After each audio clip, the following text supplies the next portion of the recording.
Ndio unaona hii siku ndugu yangu, ukiweza kuvaa nguo iliyokuwa bora kuliko nguo zote, vaa siku hiyo. Mtume anasema vaeni mavazi yenu iliyokuwa bora katika siku ya Ijumaa, na mjipake manukato, muoge siku hiyo. Tutakuja kuona hapa Mwenyezi Mungu akituwafiki. Hii siku ndugu zangu, kuna baadhi ya mambo inafaa tuyafanye, ingawa wakati hawezi kuturuhusu kuzungumza kila kitu, lakini tutajitahidi kugusa huku na huku, alafu tuwaachie naye watu wapate kuuliza maswali ikiwa kuna maswali ya kuuliza. Katika siku ya Ijumaa kuna baadhi ya vitu sisi Waislamu haipatikani ile katika siku ya Ijumaa. Kwanza tumesema hii ndio siku iliyokuwa bora katika wiki, na Mwenyezi Mungu ndiye ambaye amechagua. Mwenyezi Mungu anasema wa rabbuka yakhluqu ma yasha wa yakhtar. Mwenyezi Mungu yeye ndo anayeumba anavyotaka yeye, anachotaka yeye, na yeye ndo mwenye kuchagua. Akaichagua kwa wiki siku iliyokuwa bora ni siku ya Ijumaa. Katika malaika wote, malaika aliyokuwa bora ni malaika Jibril. Katika binadamu wote, binadamu aliyokuwa bora ni Nabii Muhammad sallallahu alaihi wasallam. Katika mitume wote, mtume aliyokuwa mbora kuliko wote, khairu khalqillah, yeye ndo kiumbe bora na ndo nabii aliyokuwa bora kuliko wote, ambaye ni Rasulullah sallallahu alaihi wasallam. Huyo mtume Mwenyezi Mungu Subhanahu wa Ta'ala akachagua mwezi wa Ramadhani ndio mwezi bora katika miezi yote, na akachagua miezi minne vile vile ni katika miezi mitukufu, ambaye ni Dhulqa'da, Dhulhijja, Muharram na mwezi wa Rajab, katika miezi 12 katika kalenda ya Kiislamu. Akachagua usiku uliokuwa bora ni usiku wa Lailatul Qadri kwa mwaka, na mchana uliokuwa bora kuliko michana yote kwa mwaka nzima ni mchana wa siku ya Arafa. Na hiyo ni siku ambayo Mwenyezi Mungu Subhanahu wa Ta'ala anateremka wakati wa mchana. Siku zote Mwenyezi Mungu anateremka wakati wa usiku kwa mwaka nzima. Masiku 359 Mwenyezi Mungu anateremka wakati wa mchana, anateremka wakati wa usiku. Kaifia yake anateremka vipi? Hakuna ambaye anayejua isipokuwa yeye mwenyewe. Lakini katika siku ya Arafa anateremka wakati wa mchana. Katika pepo kuna milango 8. Mlango uliokuwa bora kuliko milango yote, na ndio pepo iliyokuwa bora kuliko yote ni Jannatul Firdaus. Mtume wa sallam anasema idha sa'altumullahu aljanna fas'aluhu alfirdaus al'a. Mtakapomuuliza Mwenyezi Mungu kwamba mnataka kuingizwa peponi, muombeni Mwenyezi Mungu awaingize pepo ya Al-Firdaus. Hii ndio pepo iliyokuwa bora kuliko pepo zote. Kwa hivyo Mungu ndiye ambaye anaichagua, akafanya mengine akawa ni bora kuliko mengine, na yeye ndiye ambaye anayejua hikma yake ni kitu gani. Hii siku ya Ijumaa ndugu zangu, kuna baadhi ya mambo sisi Waislamu tunapaswa kuyafanya katika siku hii. Tunapaswa kuyafanya katika siku hii. Sasa hivi imeshaingia swala ya magharibi, tumeshaswali salati al-maghrib. Inapofika magharibi siku ya Ijumaa imeshaingia tayari, na hii Ijumaa itaenda mpaka kesho tena magharibi, ndio Jumamosi nayo itakuwa inaingia. Kwa hivyo tuko na masaa 24 kuanzia sasa ya kufanya ni mambo yafuatayo kulingana na hadithi ya Bwana Mtume sallallahu alaihi wasallam katika siku ya Ijumaa. Kwanza ni kila mmoja wetu kujitahidi kadri ya uwezo kusoma suratul Kahf.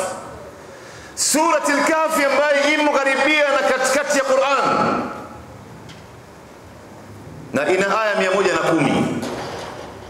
Muislamu itakana asome hii sura kila Ijumaa. Ujitahidi kadri ya uwezo kuisoma hii sura.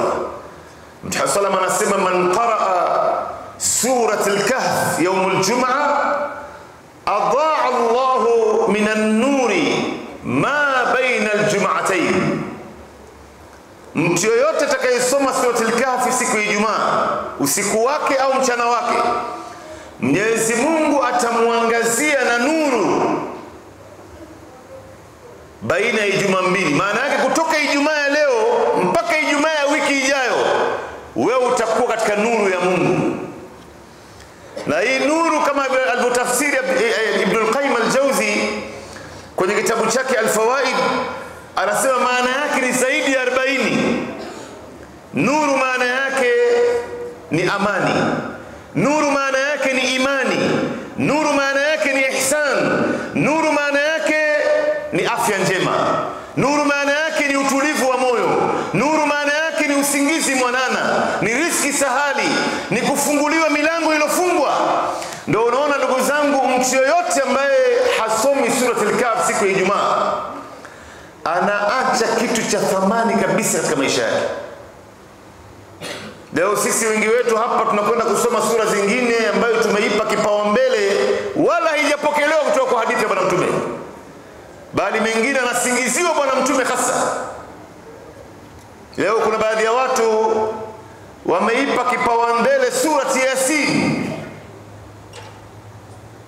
na wanazuoni wanakubaliana hadithi zote ambayo imekuja kuhusiana na matendo mema juu ya surati Yasin sio sahihi. Zingine ni dhaifu, na nyingine ni maudhui, anasingiziwa Mtume, kama Mtume alivyodai kwamba eti Mtume anasema likulli shay'in qalban wa qalbu alquran surati Yasin. Hii hadithi haijathubutu kwamba eti kila kitu ina moyo, na moyo wa Qur'ani ni surati Yasin. Haijathubutu hadithi hii. Iqra'u limautakum surati Yasin, msomeeni maiti wenu mtarajiwa. Maana yake mtu ambaye yuko katika sakatil maut, Mtume anasema msomeeni surati Yasin. Hii hadithi vile wanazuoni wengi wanakubaliana kwamba haijathubutu kutoka kwa Mtume. Kuna baadhi ya watu wanakuambia, bwana wewe ukiwa unatafuta kazi miaka nenda unapiga lami haujapata mpaka leo, lazimisha surati al-Waqi'a, Mwenyezi Mungu atakufungulia na utapata kazi. Si kweli. Hadithi ambayo inaitumiwa sio sahihi. Kuna baadhi ya watu wanakuambia, bwana ikiwa wewe mfano umepoteza kitu, ima katika uwizi au umepoteza kitu cha thamani hujui iko wapi, basi rudia wadhuha wal-layli idha sajada, na hasa ukifika pale wawajadaka dhallan fahada, ukifika hii aya rudia mpaka mwisho, utaipata chombo chako kilichopotea. Si kweli. Hizi zote haijathubutu kutoka kwa Bwana Mtume sallallahu alaihi wasallam, lakini suratul Kahf imethubutu. Suratul Baqara mtu atakana asome angalau kila siku. Mtume anasema nyumba yoyote inayosoma suratul Baqara shetani hawezi kuingia ndani yake. Bali kuna riwaya katika hadithi ya Bwana Mtume sallam ametoa allowance, maana yake masiku 3. Lau utasoma suratul Baqara leo, siku 3 shetani hawezi kuingia katika hiyo nyumba, atatoka kule nje, atakaa nje. Siku ya 3 ikimalizika, nitaka kurudi, anapata Baqara inaendelea, anarudi tena mara ya pili nje. Akirudi mara ya 3 baada ya siku 3, mara 4, mara 5, atakwenda kutafuta nyumba nyingine ya kuishi. Hawezi kuingia huko ndani.